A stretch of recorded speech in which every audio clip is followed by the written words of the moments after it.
Sunday మీరేం వండుకున్నారో comment బాక్స్లో comment చేసేయండి. మేమైతే రొయ్యల కర్రీ వండుకున్నాం అనమాట. ఉప్పు పసుపు వేసేసి కొంచెంసేపు ఉడకనిచ్చాలన్నమాట. వాటర్ ఏం పోయే అవసరం లేదు, ఎందుకంటే దానిలో వాటర్ ఉంటుంది కాబట్టి. తర్వాత ఒక ప్యాన్ పెట్టుకొని ప్యాన్లో కొంచెం నూనె పోసుకొని నూనె కొంచెం మరిగిన తర్వాత యాలక్కాయ లవంగాయలు చెక్క వేస్తున్నాను అన్నమాట. కొంచెం టేస్ట్ కోసం స్మెల్ మంచి అంటే నీసు వాసన పోవడానికి. తర్వాత ఆనియన్స్ వేసుకొని ఆనియన్స్ మంచిగా వేగిన తర్వాత కొంచెం పచ్చిమిర్చి కరివేపాకు అల్లం వెల్లుల్లిపాయ పేస్ట్ వేసుకోవాలన్నమాట.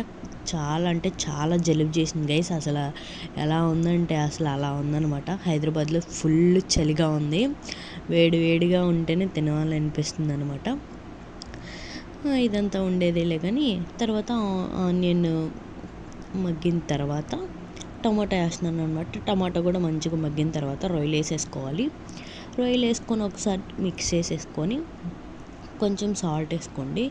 తర్వాత పసుపు ఆల్రెడీ నేను ఉడకబెట్టాను కదా, దానిలో వేసాను కదా, అందుకే స్కిప్ చేసేసాను.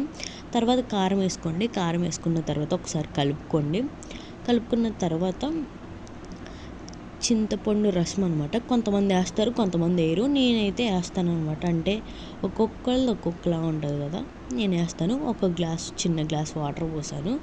అది మంచిగా మరగాలన్నమాట, అంటే ఉడకాలన్నమాట. ఉడికిన తర్వాత ఒక 10 మినిట్స్ తర్వాత గరం మసాలా ఉంటుంది కదా, ధనియాలు జీలకర్ర ఆ మసాలా ఉంటుంది కదా, ఆ మసాలా పైన లైట్గా జల్లి కొత్తిమీర వేసుకొని దించేసుకోవడమే. వేడివేడిగా తినేయాలన్నమాట. టేస్ట్ అయితే బాగుంటుంది గైస్. ఒకసారి ఇలా ట్రై చేయండి. Please subscribe, like, share and subscribe చేసుకోండి అబ్బా. ఇంకేంటి మర్చిపోయి బిగ్ బాస్ ఎవరెవరు చూస్తున్నారు? బిగ్ బాస్లో మీకు ఎవరు ఏ కంటెస్టెంట్ అంటే ఇష్టమో కామెంట్ బాక్స్లో కామెంట్ చేసేయండి గైస్. నాకైతే చెప్పలే, మీరైతే కామెంట్ బాక్స్లో కామెంట్ చేసేయండి. బిగ్ బాస్ అయితే పిచ్చ ఫ్యాన్ అనమాట. Thank you for watching. Please subscribe my channel.